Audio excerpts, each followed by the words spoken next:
This channel does not promote any violent, harmful, or illegal activities. All content provided by this channel is meant for an educational purpose only. SIR চলছে আর SIR আবহে এই মুহূর্তে আরো একটা অত্যন্ত গুরুত্বপূর্ণ update নির্বাচন কমিশন যেটা জানাচ্ছে এখনো পর্যন্ত যা তথ্য পেয়েছে তাতে 10 লক্ষ নাম বাদ পড়েছে। এই 10 লক্ষের মধ্যে 6.5 লক্ষ মৃত ভোটারের নাম রয়েছে। এছাড়াও যাদের নাম রয়েছে তারা একাধিক জায়গায় যাদের নাম রয়েছে এরকম বেশ কয়েকজন স্থানান্তরিত যারা এবং নিরুদ্দেশ ভোটারদের নামও এক্ষেত্রে রয়েছে। আরও একটা বিষয় এক্ষেত্রে উল্লেখযোগ্য, সবচেয়ে বেশি প্রায় 10% নাম বাদ গিয়েছে উত্তর কলকাতায়। খবর সূত্রের বেলোদর থেকে প্রাপ্ত তথ্যের ভিত্তিতে এই হিসেব এখনো পর্যন্ত পাওয়া যাচ্ছে। তারা বাড়ি বাড়ি ঘুরে ফর্ম বিলি করতে গিয়ে এই সমস্ত তথ্য পেয়েছেন। সব এনুমারেশন ফর্ম জমা হয়ে যাওয়ার পর চূড়ান্ত হিসেব পাওয়া যাবে। এনুমারেশন ফর্ম জমা দেওয়ার প্রক্রিয়াই এখনো শেষ হয়নি, তাহলে এই তথ্যটা এলো কোত্থেকে? আর এই নির্বাচন কমিশন যে আদৌ বিশ্বাসযোগ্য নয় এবং বিজেপির দালাল প্রতিটা পদক্ষেপে এরা প্রমাণ করেছে। কারণ বিহারে ভোট শেষ হয়ে যাওয়ার 48 ঘন্টা পরেও এরা ভোটের পার্সেন্টেজ বলতে পারে না। তারা বাংলায় এসআইআরের ফর্ম জমা দেওয়ার আগেই কত পার্সেন্ট নাম বাদ গেছে বলে দিচ্ছে, মানে রাম জন্মানোর আগেই রামায়ণ লেখা হয়ে যাচ্ছে। আসলে বিজেপি নির্বাচন কমিশনকে দিয়ে বৈধ ভোটারের নাম বাদ দিতে চায়। বিজেপি চায় নির্বাচন কমিশনকে সামনে রেখে ভোট চুরি করতে। নির্বাচন কমিশন বিজেপির ভোট চোরের হাতিয়ার। আর এই বিষয়ে শুভেন্দু অধিকারী তিনি বলছেন যে 10 লক্ষ নয় 1 কোটি নাম বাদ যাবে। যদিও এ রাজ্যে 100% এসআইআর করা সম্ভব হবে বলে তিনি মনে করেন না। তার কারণ হিসেবে তিনি বলছেন যে অন্যান্য রাজ্যের সরকার নির্বাচন কমিশনের সঙ্গে সহযোগিতা করলেও এ রাজ্যের সরকার নির্বাচন কমিশনের বিরোধিতা করছে। কে বা কারা রটিয়ে দিলেন মাত্র 10 লক্ষ বাদ গেছে? কে? নাম লিখে রাখুন। আমি না 95 সাল থেকে ভোটে লড়ছি। 1 কোটির উপরে যাবে, নিচে নামবে না। যদিও 100% এসআইআর এখানে হবে না, তারপরেও 1 কোটির উপরে যাবে। আর যদি 100% হতো সংখ্যাটা আরো একটু বাড়ত। হবে না, কারণ ইলেকশন কমিশন বিহার সরকারের সাহায্য পেয়েছে পশ্চিমবঙ্গ ছাড়া বাকি 11টা রাজ্যে ইনক্লুডিং তামিলনাড়ু, সেখানকার সরকারের সাহায্য পাচ্ছে। এখানে সরকার বিরোধ করছে, মুখ্যমন্ত্রী মিছিল করছেন, মুখ্যমন্ত্রী ধমকাচ্ছেন।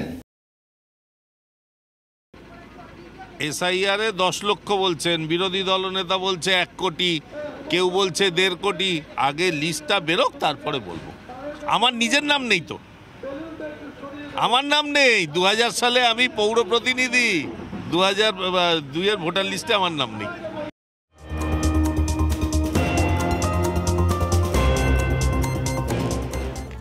এই যে আপনারা শুনলেন সব্যসাচী দত্ত, তিনি বলছেন 2002-এ তার ভোটার লিস্টে নাম নেই। এরকমই একটা খবর এবার আপনাদের দেখায়। 2002-এর লিস্টে নাম নেই তৃণমূল নেতা শেখ কাদেরের পরিবারে, কারোর নাম নেই। গোঘাটের ঘটনা এটা। তৃণমূল করায় গোটা পরিবারের নাম বাদ দিয়ে দেওয়া হয়েছে বলে অভিযোগ করলেন তৃণমূলের প্রাক্তন 2 নম্বর পঞ্চায়েতের সদস্য সহ ওই পরিবারের 6 জনের নাম 2002-এর তালিকা থেকে উধাও হয়ে গিয়েছে। তৃণমূল করায় নাম বাদের অভিযোগ কমিশনকে নিশানা করা হয়েছে। তন্ময় বৈরাগী আমাদের প্রতিনিধি আমাদের সঙ্গে রয়েছেন।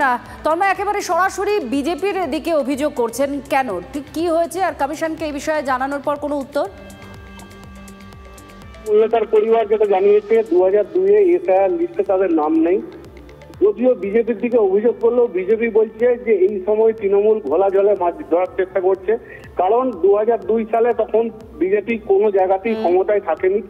যদিও বিজেপির দিকে অভিযোগ করলেও ওই তৃণমূল নেতার পরিবার আতঙ্কে ভুগছে, যেহেতু তাদের পরিবারের বাবা মা স্ত্রী কারোর নাম নেই, সেহেতু কিভাবে নাম তুলবে। ইতিমধ্যেই কিন্তু ফর্ম জমা হয়েছে, কিন্তু তাদের একটা আশঙ্কা তাদের আবার নোটিশ দেবে না তো কমিশন, আতঙ্কে তারা ভুগছেন। ধন্যবাদ।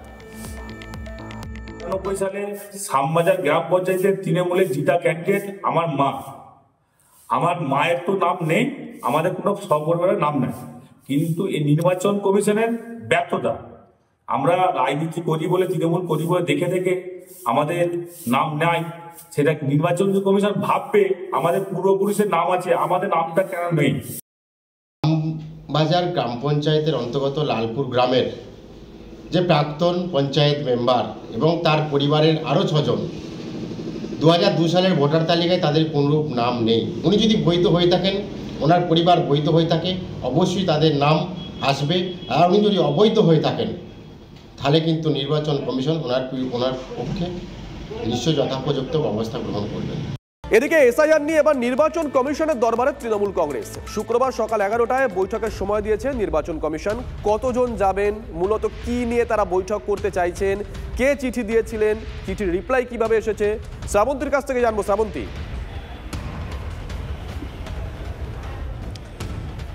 ডেরেক ওব্রায়ান তিনি জাতীয় নির্বাচন কমিশনকে ইমেল মারফত এই সময়সূচি চান। জাতীয় নির্বাচন কমিশনের সঙ্গে তারা দেখা করতে চান, তাদের একটি ডেলিগেশন টিম সেখানে যেতে চায়, এই আবেদন ছিল।